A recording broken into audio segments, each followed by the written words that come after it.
안녕하세요. 결혼한 지 1년도 안 된 30대 여성입니다. 오늘은 제가 정말 답 안 나오는 저희 시댁 이야기를 좀 해볼까 해서 여길 찾아왔어요. 솔직히 어디 가서 자랑할 이야기도 아니고 제 얼굴에 침 뱉기 같아서 말하기도 뭐한데 그렇다고 안 하자니 그건 그거대로 또 답답하더라고요. 그러니 두서가 없더라도 가볍게 들어주시면 감사하겠습니다. 남편하고는 재수학원에서 알게 된 사이예요. 남편 말로는 수능을 망쳐서 재수를 한다고 했고, 저는 기왕 한 거 조금 더 욕심 좀 내볼까 하는 마음에 재수를 시작했었죠. 다만 저는 원래 시쳇말로 인생은 독고다이라는 생각으로 아무하고도 교류하지 않고 공부에만 몰두하려고 했는데, 학원에서는 그게 무조건 좋은 건 아니다 하면서 임의로 조를 짜주더라고요. 친구를 사귀라는 게 아니라 서로 경쟁 의식도 느껴가며 동시에 의지도 해가며 그렇게 공부하라고. 그래야 지치지 않고 버틸 수 있다면서 말이죠. 그래서 얼떨결에 남편은 물론이고 다른 몇몇 친구들과 얼굴 트고 지내게 되었어요. 하지만 눈 깜짝할 사이에 1년이 흐르고 각자 대학에 진학하게 되면서 이후로는 다시 사이가 소원해졌네요. 연락이 완전히 끊어진 건 아니었지만 아주 가끔 안부나 묻는 정도로 말이죠. 그러다 남편과 다시 만나게 된 건 같이 공부하던 친구의 결혼식에서였어요. 여담이지만 그 친구는 워낙에 낯을 많이 가려서 부를 친구가 거의 없다고 했고, 그러면서 저희더러 사람 살리는 셈치고 제발 와달라고 사정을 했었거든요. 아무튼 그래서 어쨌든 축하할 일이니까 좋은 마음으로 참석했는데 거기서 남편이 먼저 저를 알아보고 인사를 해왔습니다. 그리고 그게 계기가 되어 얼마 후에는 본격적으로 연애를 하게 되었죠.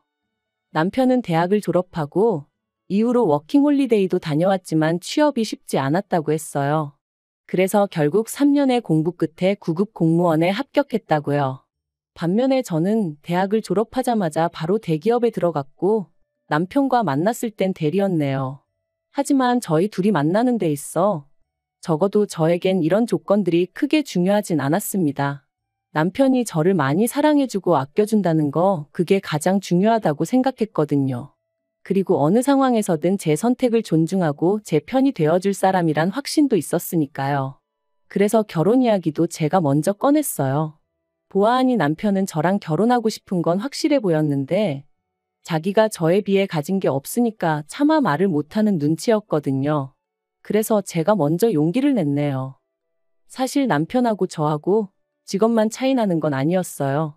저희 집이 얼마나 대단한 집안은 아니었지만 그래도 양가 부모님 노후 문제도 그렇고 재정적으로 차이가 컸죠. 그런데 이 부분도 솔직히 저는 크게 문제될 거라고 생각하지 않았던 게 저희 친정에서는 이미 남편 쪽 사정을 어느 정도 알고 계셨고 그럼에도 불구하고 제가 남편과 결혼하고 싶다 했을 때 네가 좋으면 우리도 좋다는 말씀으로 허락을 해주셨었거든요.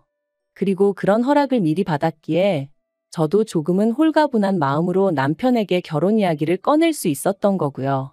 그런데 상견례 자리에서 그렇게 황당한 이야기가 오가게 될 줄은 솔직히 꿈에도 상상하지 못했네요. 남편 집안이 보수적이고 남성 중심적이라는 건 진작에 알고 있었어요. 다만 남편은 그런 가정 환경에도 불구하고 꽉 막힌 사람은 아니었기에 그런 집안 분위기 때문에 신우가 고생을 많이 했다는 걸 잘 알고 있더라고요.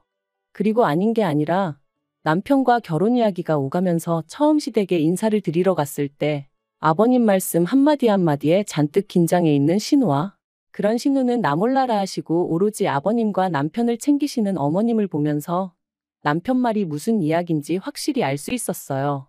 반면에 저희 집은 시부모님하고 비교하면 일단 연세도 젊으시고 두 분 다 사회생활을 오래 하셨다 보니 마인드가 열려 있으셨거든요. 그래서 아닌 게 아니라 상견례 자리가 은근히 걱정이 되었는데 아니나 다를까 시부모님께서 저희 부모님이 무슨 딸 가진 부모니까 쩔쩔매기라도 하실 거라 생각하셨던 걸까요? 처음부터 말도 안 되는 말씀만 늘어놓으셨거든요. 일단 시작은 제 직장 생활이었어요.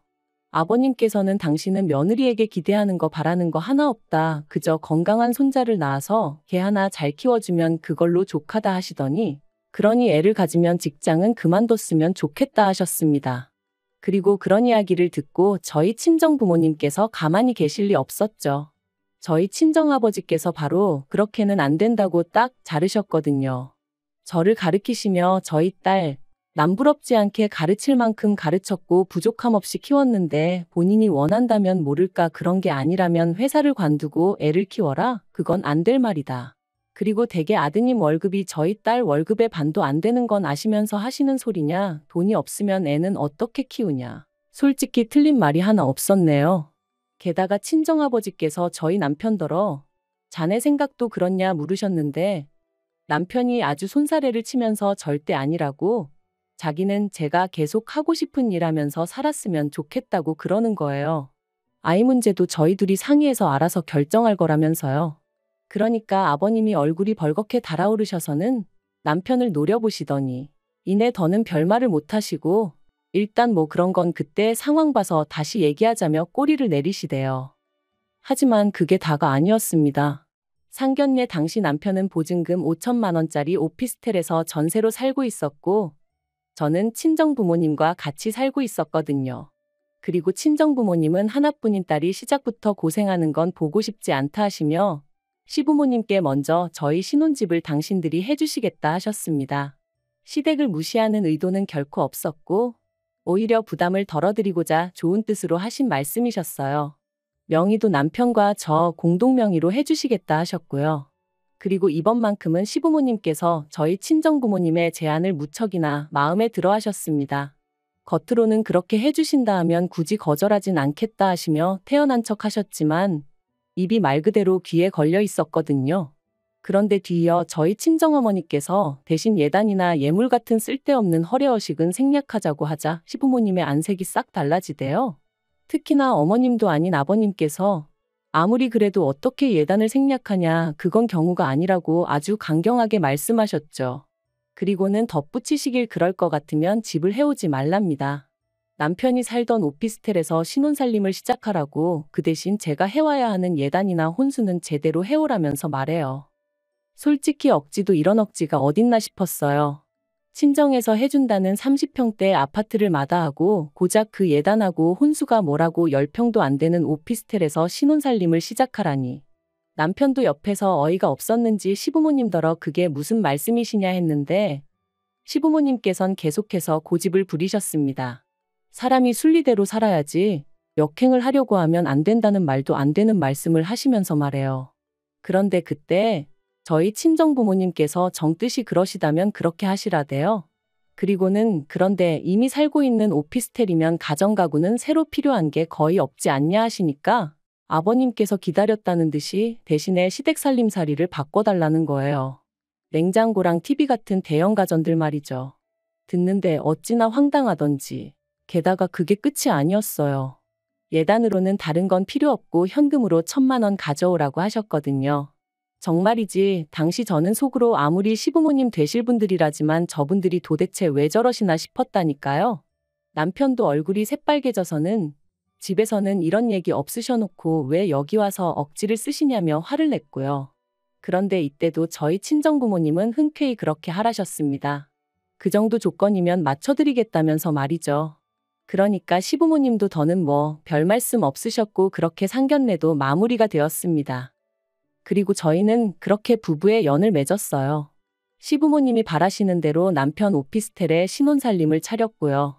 그런데 이 일로 저희 남편은 저나 저희 친정부모님에게 큰 잘못을 했다고 생각했는지 자기가 중간에서 똑바로 역할을 못했다 하며 몇 번이나 사과를 해왔습니다. 물론 저희 친정부모님은 남편이 그럴 때마다 괜찮다 말씀하셨지만요. 그리고 남편도 뭔가 깨닫기라도 한 건지 하루는 더는 자기 부모님한테 끌려다니며 살지 않겠다고 하더라고요. 저로서는 그런 남편의 변화가 무척이나 반가웠고요. 신혼살림을 차린 지 한 달이 채 되지 않아 시부모님께서 집들이는 언제 하냐 물어보셨는데 솔직히 듣는 순간 너무 짜증이 났어요. 두 분 아들이 내내 살던 집인데 무슨 집들이 타령이신가 싶었으니까요. 그래서 자가도 아니고 전세인데다 새로 이사를 한 것도 아닌데 무슨 집들이냐고 안 하겠다 했죠. 그랬더니 시부모님이 더는 아무 말씀을 못 하시더라고요. 반면에 저희 친정부모님은 한번 모셨습니다. 남편이 먼저 비록 누추하지만 장인장모님께 우리가 어떻게 사는지 보여드리는 게 맞는 것 같다며 먼저 모시자 해서 만든 자리였죠. 그리고 그렇게 집을 찾은 친정부모님께서 혼자 살다 둘이 살려니 많이 좁진 않은지 불편한 건 없는지 이런저런 질문을 하셨는데 남편이 고개를 못 들더라고요.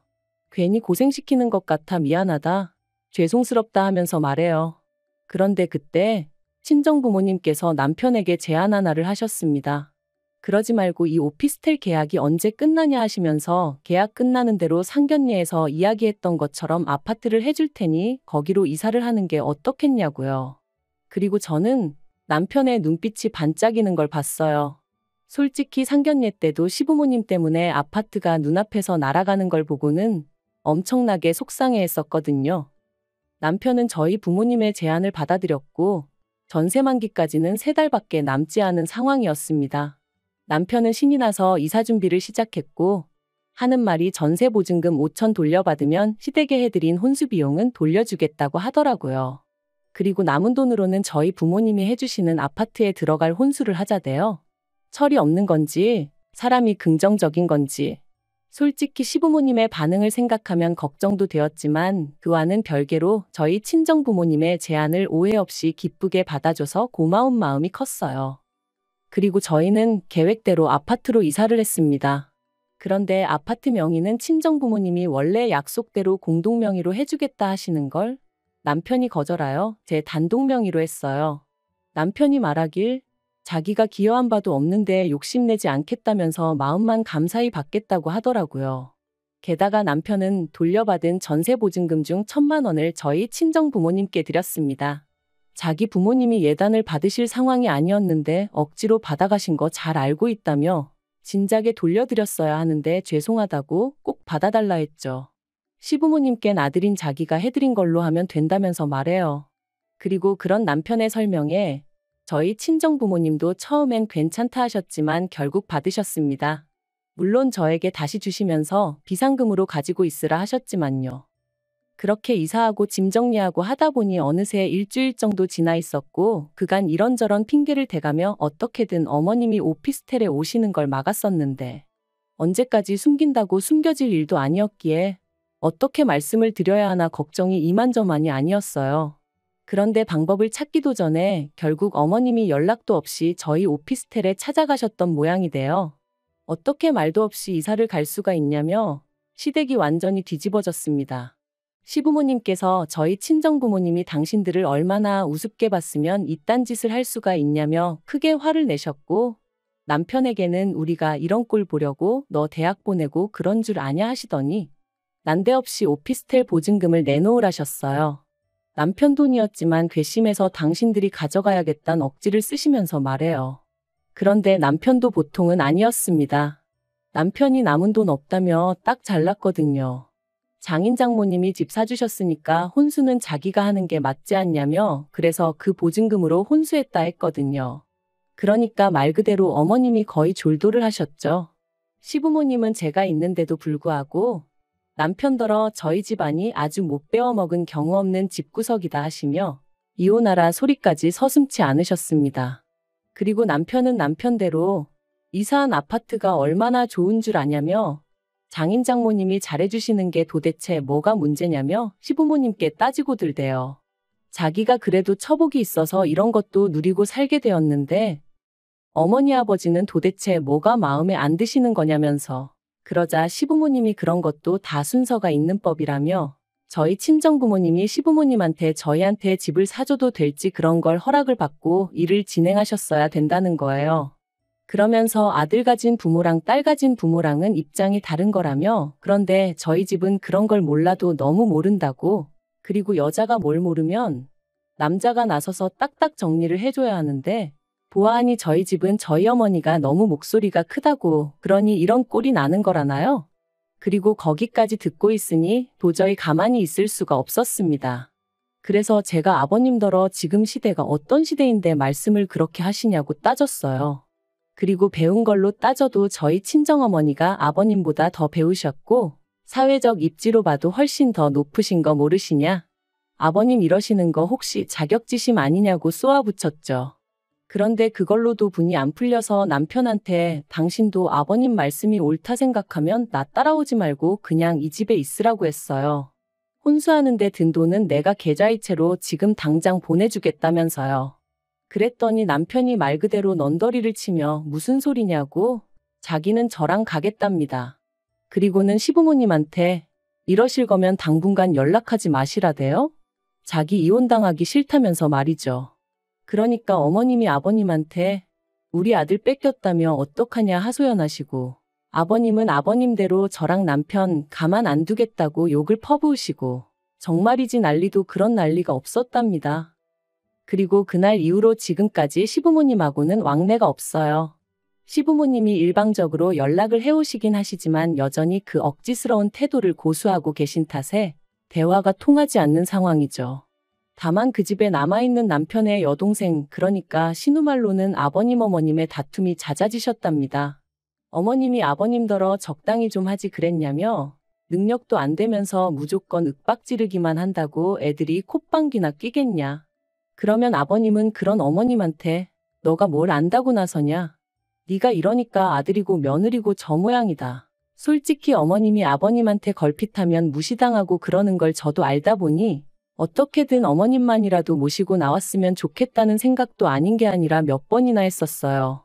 하지만 이제 와서 어머님이 아버님하고 이혼을 하실 것 같지도 않고 그렇다고 그러면 신우만이라도 데리고 나올까 그 생각도 해봤지만 솔직히 제가 평생 책임져 줄 수도 없는 상황이다 보니 지키지 못할 말은 안 하느니만 못한 거니까요. 한편 남편은 어머님이나 신우에 대한 걱정과는 별개로 당장 누리고 있는 생활에 몹시 만족하는 눈치입니다. 방마다 빌트인으로 되어 있는 에어컨을 보고는 장모님 센스가 장난이 아니시라며 요새는 집에 올 생각에 퇴근만 기다려진다대요. 전에 살던 오피스텔하고 비교하면 천국이 따로 없다면서 말이죠. 그리고 남편이 저희 친정부모님이 해주신 것들에 고마워하는 모습을 보는 것만으로도 솔직히 저도 너무 행복하고 친정부모님께 감사한 마음뿐입니다. 앞으로 그 은혜에 보답하기 위해서라도 남편과 알콩달콩 행복하게 사는 모습만 보여드리려고요. 그리고 언젠가 아버님도 당신의 과오를 깨닫게 되신다면 그땐 저희에게 미안해하시려나요? 저희는 아버님이 먼저 손을 내밀어만 주신다면 언제든지 잡아드릴 생각이니까 언젠가는 꼭 달라지셨으면 좋겠습니다.